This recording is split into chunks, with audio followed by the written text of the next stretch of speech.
Assalamualaikum warahmatullahi wabarakatuh. Gimana kabar teman-teman? Para pecinta selawat, para perindu Nabi besar Muhammad SAW. Semoga semua selalu dalam keadaan sehat walafiat, tidak kekurangan satu apapun juga. Di video kali ini saya mau menjelaskan hal yang menghambat rezeki seseorang, baik dalam hal ibadah maupun kehidupan sosial sehari-hari. Namun sebelum itu, jangan lupa bantu channel ini untuk terus berkembang dengan cara subscribe dan menyalakan lonceng, like serta komen kalau ada kekurangan dalam video maupun audio ini, dan lonceng untuk mendapatkan notifikasi dari upload video terbaru dari saya. Dalam hal yang menghambat rezeki seseorang itu banyak sekali, mungkin udah nggak bisa disebutkan, tapi saya akan mengambil poin-poin yang terpenting yang terjadi di kehidupan kita sehari-hari. Salah satu yang menghambat susah atau tidak bisa terkabulnya rezeki seseorang atau hajat seseorang, salah satu yang menghambat rezeki seseorang yang pertama adalah memutuskan tali silaturahmi. Tali silaturahmi baik sama teman, baik sama tetangga, ataupun sama sanak keluarga. Jangan sampai gara-gara hal dunia, hal sepele, kita memutuskan tali silaturahmi. Bahkan kita sebagai umat muslim, batas maksimal kita tidak bertegur sapa dengan teman kita adalah 3 hari, karena itu termasuk dosa besar dan bisa menjadi salah satu penghambat terkabulnya rezeki. Jadi walaupun kita tetap berusaha berjamaah di masjid, tetap sedekah, tetap bersolawat, tetap beristighfar, tapi kalau kita masih memutuskan tali silaturahmi, itu semua sia-sia. Makanya paling penting sini di video sebelumnya saya sudah menjelaskan, kita itu harus saling memaafkan sesama teman, sesama tetangga, atau sama sanak saudara kita. Kita cukup baca astagfirullah lil mu'minina wal mu'minat 27 kali sebelum maghrib, menjelang maghrib, dan pada subuh. Jadi jangan sampai ada di hati kita ini rasa dendam, dengki, benci sama saudara muslim kita. Dan yang kedua ini adalah durhaka kepada orang tua. Durhaka kepada orang tua ini artinya jangan sampai kita menyakiti perasaan orang tua. Jangan sampai kita menyakiti hati orang tua kita, baik ayah ataupun ibu khususnya. Kalau ada berbeda pandangan dalam hal agama, dalam hal politik, itu lumrah terjadi. Jangan sampai itu menjadi perdebatan, apalagi kita sampai banyak sekarang ini kita lihat berita anak melaporkan orang tuanya ke hukum, ke polisi, terus yang menuntut orang tuanya, nauzubillah min zalik, itu selain dapat azab dunia, dapat azab akhirat, dan dapat siksa kubur yang amat pedih. Jadi gimana pun caranya, kita itu harus meningkatkan birrul walidain, berbakti kepada orang tua. Bahkan walaupun orang tua kita kafir sekalipun, kita wajib berbakti. Dan yang ketiga adalah menunda sholat. Bagi kita yang laki-laki, yang cowok, jangan pernah putus subuh sampai isya berjamaah di masjid awal waktu. Usahakan jangan jadi masbuk, kecuali ada uzur atau terpaksa atau sesuatu lain hal yang menghambat kita terlambat. Tapi usahakanlah kita ikut dari takbir yang pertama, karena gimana hidup kita ini tergantung gimana sholat kita. Baik sholat kita, maka baik pula hidup kita. Kalau ada yang berantakan sama hidup kita, mungkin itu ruwet, ya lihatlah sholat kita juga. Mungkin kita suka lupa rakaat, kita suka menunda sholat, akhirnya hidup kita berantakan. jangan sampai ya. Pokoknya tetap, soalnya sholat itu adalah pondasi suatu agama, tiang. Ibarat rumah, kalau tiangnya kokoh, walaupun atapnya jelek, temboknya jelek, keramiknya jelek, kalau tiangnya kokoh, rumah itu pasti kuat. Tapi begitu juga sebaliknya, gentengnya bagus, keramiknya bagus, temboknya bagus, dengan bahan-bahan material yang nomor satu, tapi kalau pondasinya jelek, maka buruk juga, rumah itu pasti akan cepat hancur, cepat ambruk. Begitu juga agama, karena nanti di alam kubur yang pertama ditanya itu adalah sholat. Bagaimana sholat kita? Apakah kita tetap ke masjid? Apakah kita menunda sholat? Apakah kita mengakhirkan sholat? Itu salah satu yang menghambat rezeki. Bahkan di zaman Rasulullah, bagi yang nggak sholat subuh itu rumahnya akan dibakar, saking pentingnya sholat. Dan yang keempat itu adalah kikir, pelit. Ya, sampai kita udah mendapatkan rezeki sekian, tapi buat berbagi kepada sesama itu sangat pelit. Ada yang tetap memberikan ke anak yatim, ke panti jompo, ke masjid, mungkin 5.000, 10.000. Pas dia dapat rezeki yang besar, tetap aja dia ngasih 10.000. Padahal kalau kita mendapatkan rezeki yang besar, maka yang kita bagi juga sesuai dengan yang kita dapatkan. Besar yang kita dapatkan, besar juga yang kita bagi. Harus imbang. Minimal 2,5%. Atau kalau mau ekstrim bisa 20%, 30%. Dapat rezeki 10 juta, kita kasih anak yatim 2 juta, itu kita nggak akan kekurangan, bahkan Allah akan menggantinya, bisa 10 kali lipat, bisa lebih. Itu tadi yang keempat ya. Yang kelima itu, jangan sampai kita mengeluh. Ini paling banyak orang melakukan, mengucapkan kata-kata ini, mengeluh. Kapan doa saya dikabulkan? Kapan doa saya diijabah? Kapan hajat saya dikabulkan? Kapan mimpi-mimpi saya tercapai? Kapan saya sukses?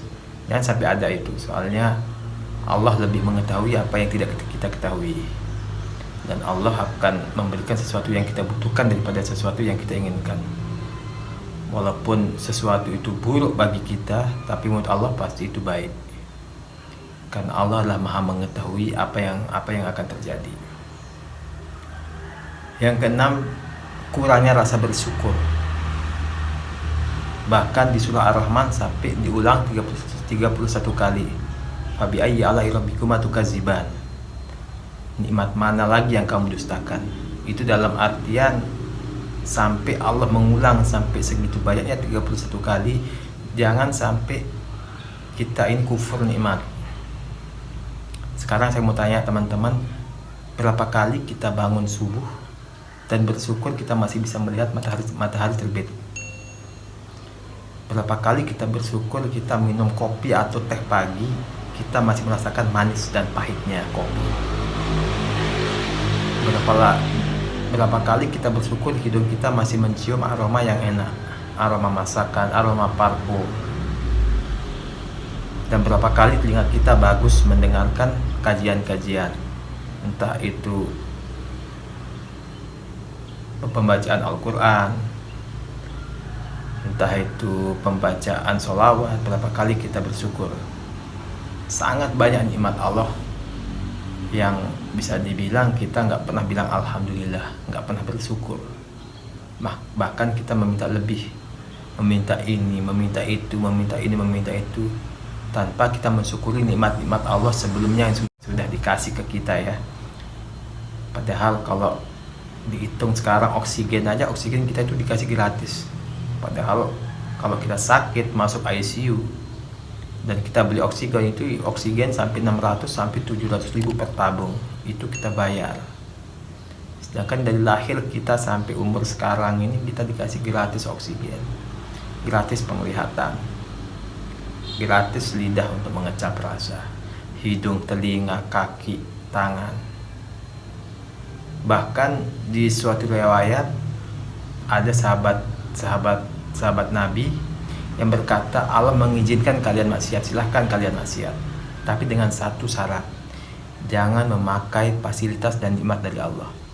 Tentunya kita tidak bisa lepas dari nikmat Allah walaupun sedetik pun, entah itu kaki, tangan, pasti kita tidak akan bisa, karena kita semua ini sebenarnya tidak punya apa-apa. Kita ini bergerak juga atas campur tangan Allah. Kita makan dengan karunia Allah. Kita berjalan dengan pemberian Allah. Kita melihat dengan pemberian Allah. Jadi, fabi ayyi ala'i rabbikum tukadziban, nikmat mana lagi yang kamu dustakan?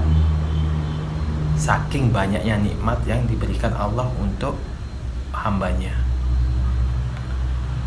Dan selanjutnya yang menghambat rezeki itu adalah kurangnya rasa kasih sayang terhadap sesama. Kita sekarang enak makan ayam, makan daging, padahal tetangga kita masih banyak yang kelaparan.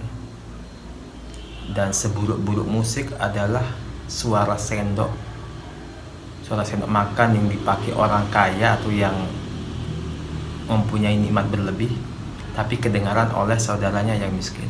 Itu seburuk-buruk musik, seburuk-buruk alunan nada. Jangan sampai kita semua mengindahkan atau mengabaikan saudara-saudara kita yang di sekitar kita. Dan yang selanjutnya juga, jangan sampai kita menyepelekan perintah Allah. Apapun perintah Allah kita lakukan. Apapun larangan Allah kita tinggalkan. Larangan terbesar, terberat dari Allah adalah riba. Riba itu adalah satu dosa besar. Bahkan saking besarnya itu, dosa paling ringan riba itu adalah bagaikan berhubungan intim dengan ibu kandung sendiri. Itu dosa paling ringan dari riba. Itu bisa menghambat rezeki, bisa menghambat terkabulnya hajat seseorang. Jangan sampai jadi kita ini hiduplah qanaah apa adanya. Kalau kita tetap berdoa kepada Allah, minta ridhonya, minta diberikan rasa qanaah yang lebih, insya Allah semua hajat kalian akan terkabul. Karena Allah sudah berfirman, ud'uni astajib lakum. Berdoalah, niscaya akan kukabulkan. Dan itu pasti. Tidak mungkin Allah berbohong, tidak mungkin Rasulullah berbohong. Nah, sekarang kalau kita minta doa kita pingin dikabulkan, diijabah, otomatis kita harus bikin Allah senang. Seperti ibaratnya kita ini kerja di sebuah perusahaan. Kalau kita mau gaji besar, bonus besar, ya berikanlah yang terbaik buat perusahaan kita. Jangan melakukan hal yang melanggar aturan di perusahaan kita. Begitu juga Allah. Engkau mau rezeki dariku, silahkan lakukan perintahku. Tapi kalau engkau mau maksiat, silahkan. Bahkan ada yang tetap bermaksiat, tetap dikasih rezeki yang lebih. Itu namanya istidraj. Itu walaupun dia maksiat tetap dikasih rezeki, itu supaya dia lebih lalai lagi, lebih lupa lagi sama Allah, dan nanti akan dilipat gandakan hukumannya dan balasannya di akhirat kala, baik pas di alam kubur maupun di yaumil hisab. Jangan sampai kita terjerumus dalam dosa-dosa besar tersebut. Yang selanjutnya adalah minuman khamar, minuman keras. Walaupun kalian tetap kesana kemari berziarah, bertawasul kepada waliullah, dan kita berselawat banyak, tapi kalian masih menenggak minuman keras, walaupun kadar alkoholnya 1%, itu tetap berdosa. Apa sih salahnya kita mau minum teh, kopi, atau sesuatu yang enak di mulut, daripada kita minum minuman keras hanya sekedar buat gengsi? Tinggalkanlah. Dan selanjutnya adalah zina. Zina termasuk dosa besar. Zina di sini bukan hanya berhubungan intim saja, tapi juga zina mata, yaitu melihat yang haram, melihat yang bukan muhrim dengan pandangan nafsu, itu adalah dosa besar. Alangkah baiknya sebaik-baik wanita adalah yang tidak dilihat dan yang tidak melihat. Begitu juga yang kalau yang buat yang cowok, yang laki-laki, jangan sampai melihat yang bukan mahramnya. Intinya sekarang kita ini berpacu di dunia ini, berlomba dalam kebaikan, fastabaqul khairat. Kita ini berlomba untuk kembali ke surganya Allah. Caranya itu yaitu kita berpacu dalam kebaikan, berlomba, fastabaqul khairat. Misalnya ada yang getol sholatnya, ya kita juga harus lawan dia juga dengan ibadah yang kuat. Karena daripada kita saling iri masalah dunia, lebih baik kita saling iri masalah akhirat. Iri dalam artian sini mungkin ada yang rajin sholat duha, masa saya kalah. Ada yang rajin tahajud, masa saya kalah. Ada yang sholawat sekian puluh ribu kali, masa saya kalah. Kita sama-sama makan nasi. Jadi intinya sekarang sini buat terkabulnya hajat itu sangat gampang. Cukup lakukan perintah Allah dan jauhi larangannya. Sholat tepat waktu berjamaah bagi yang laki-laki. Birrul walidain, berbakti kepada orang tua. Tidak memutus silaturahmi. Dan saya lupa yang terakhir, jangan pernah gibah atau menggunjing. Itu biasanya ibu-ibu, perempuan, bahkan sampai dibikin acara infotainment di TV, itu acara gibah. Bahkan yang laki-laki juga banyak yang ikut dalam dosa ini. Jangan sampai mulut kita, ibadah kita sia-sia karena gibah ini, karena semua amalan kita akan hangus. Intinya sekarang buat terkabulnya hajat itu gampang banget. Berselawat, sholawat berjamaah tepat waktu, birrul walidain, berbakti kepada orang tua, tidak memutus silaturahmi, tidak menggunjing atau menggibah, dan meninggalkan hamar, meninggalkan zina. Intinya tetap kita di jalan Allah, istiqomah. Karena orang yang istiqomah dalam agama itu di akhir zaman ini bagikan menggenggam sebuah api sangat panas.